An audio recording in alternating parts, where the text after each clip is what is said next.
Otep à tous, bien-aimés frères et sœurs. Un gouvernement de mondialistes en France.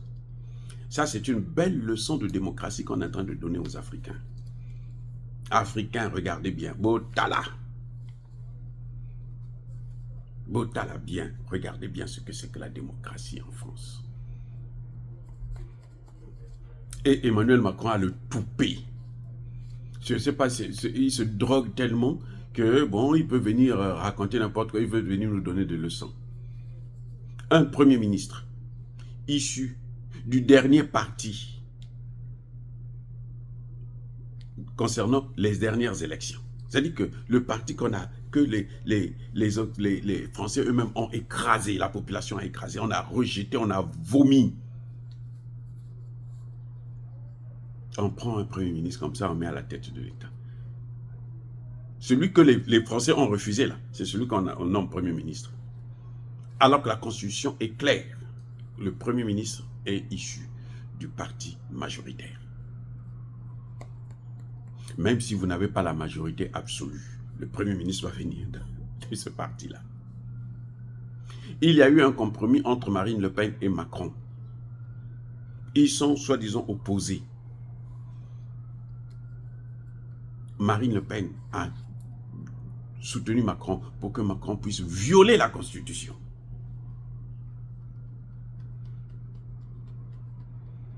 Et on nous dit, c'est ça la démocratie. Mais attendez, il se moque de qui ces gens-là? On nous parle de la démocratie. Le nouveau gouvernement de Macron, ça c'est carrément des mondialistes. 39 ministres et secrétaires d'État. 19 macronistes et 12 ministres de Macron, c'est-à-dire que du parti de Macron. D'ailleurs, il n'a pas de parti, de son petit groupe là. 12 sur 39. Et puis, vous avez le LR, 11 ministres. Un parti qui a perdu les élections. Le dernier de la classe. Hein. Le dernier de la classe est devenu le premier. Par des compromis criminels. Vous voyez comment ce sont des voyous, des bandits.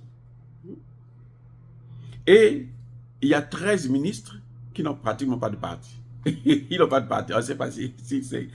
On est allé les chercher par-ci, par-là.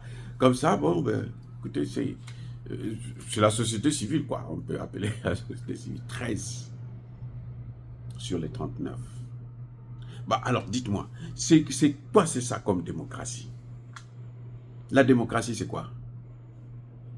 C'est la manipulation d'un peuple. Ils sont en train de manipuler les Français. Ils sont en train de jouer avec les Français. Nous, on s'en fout. Hein? Moi, je m'en fous. Je vous parle de ça, là. C'est pas que ça m'intéresse. Hein? Non, ça ne m'intéresse pas. Ça ne m'intéresse pas. Je m'en fiche éperdument. C'est un non-événement pour moi. Mais, je vous en parle pour que ceux qui avaient un doute, qui croyaient qu'il y a la démocratie en Occident, les donneurs de leçons, là, qui sont des démocrates, maintenant, ils ont la preuve que ce ne sont pas des démocrates parce que la démocratie n'existe nulle part en Occident. Je préfère encore la démocratie même chinoise. Un parti unique, et puis bon, ce parti-là nomme le président, ou vote le président. Les Occidentaux, là, ils n'ont pas de démocratie. On a vu comment, aux États-Unis, on a triché pour faire gagner Joe Biden. On est en train de voir comment ils sont en train de tout faire pour que Kamala Harris puisse l'emporter. Alors que c'est une menteuse, elle n'a pas de programme, elle est nulle, zéro. Je dis bien zéro. Mais ces gens-là, ils viennent en Afrique, ils me disent démocratie, démocratie. Je vais vous dire pourquoi ils parlent de la démocratie en Afrique. Ils parlent de la démocratie en Afrique parce que c'est la démocratie qui leur donne le droit. Non, enfin, pas qu'ils leur donnent le droit, ils se donnent le droit. Parce que la démocratie, nous sommes quand même dans un État souverain. Ils se donnent le droit de s'ingérer dans nos affaires. C'est à travers la démocratie. Quand il y a quelqu'un qui est élu, si ce n'est pas quelqu'un que eux ils aiment, ils vont vous dire, il n'y a pas de démocratie là-bas. les élections n'étaient pas bien organisées. Ça a été truqué, il y a eu ceci, il y a eu des incidents, il y a eu des bourrages des urnes, il y a tout. Pour eux, la démocratie, c'est l'élection d'un homme qui est favorable à leur politique, qui va servir leur cause. La France vous montre l'exemple qu'il n'y a pas de démocratie. Mais pourquoi elle vient nous parler de la démocratie maintenant? Vous voyez, c'est pour ça que je suis en train de vous parler de ça. Sinon, moi, je m'en fiche éperdument. Ce gouvernement-là n'a même pas la majorité au Parlement. C'est-à-dire que ce gouvernement ne peut survivre, ne peut exister que si tous les partis politiques là s'entendent à le garder là.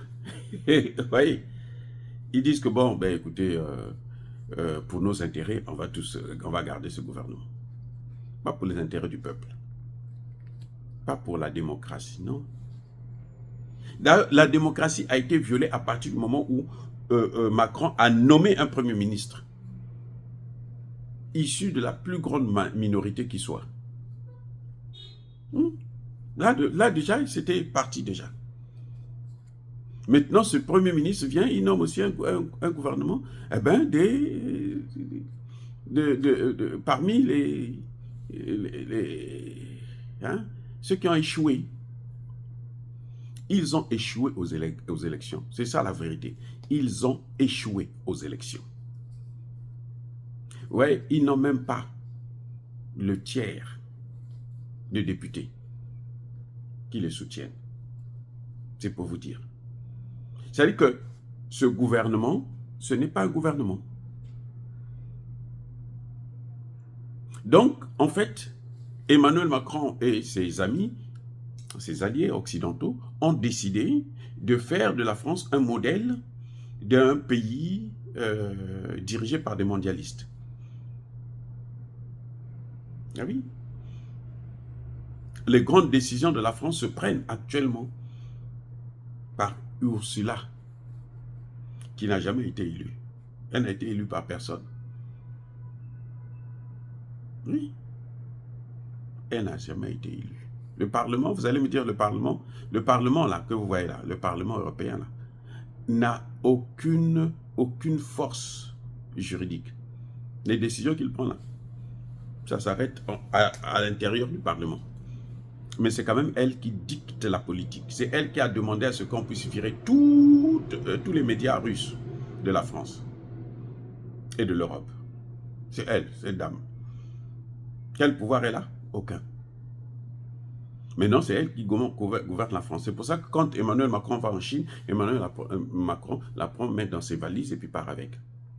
Quand Xi Jinping vient, Emmanuel Macron, pour recevoir Xi Jinping, il faut qu'il soit avec elle. Voilà le problème. Et ils nous disent que c'est ça la démocratie. J'aimerais bien que Linda Larouahu puisse demander à Macron d'organiser des vraies élections et de nommer un premier ministre qui vient issu de la majorité. C'est ça qu'elle devait faire puisqu'elle est en France, elle vit en France, au lieu de s'occuper du Mali. Non, Assimi Goïta avait dit qu'il devrait organiser des élections. Maintenant, il a tout bloqué pendant 5 ans. Et quoi, ton problème, c'est lequel? Ton problème, c'est lequel? De quoi je me mêle? Elle va te faire foutre. Oui. Donc, ces gens qui nous donnent des leçons n'ont aucune légitimité. Et ce ne sont pas des gens ils n'ont aucun droit d'ailleurs de venir nous faire la morale. Parce qu'ils sont pires que nous. Voilà le problème. Oh, bien-aimés frères et sœurs, dire cela, c'est inciter à la haine ou à la violence. Non, Yabakole Hervé Yamalem, et encore une fois de plus, soyez bénis, soyez abondamment bénis par le Dieu des Kémités, par nos ancêtres angélisés. Mais que tous ceux qui persécutent le continent africain, le pillent et le déstabilisent, qu'ils soient noirs, blancs, chinois, arabes, juifs, indiens, qui qu'ils soient punis, maudits, foudroyés, neutralisés, écrasés, effacés par le Dieu des Kémités, par nos ancêtres angélisés. Vive l'Afrique éternelle, j'ai dit et j'assume.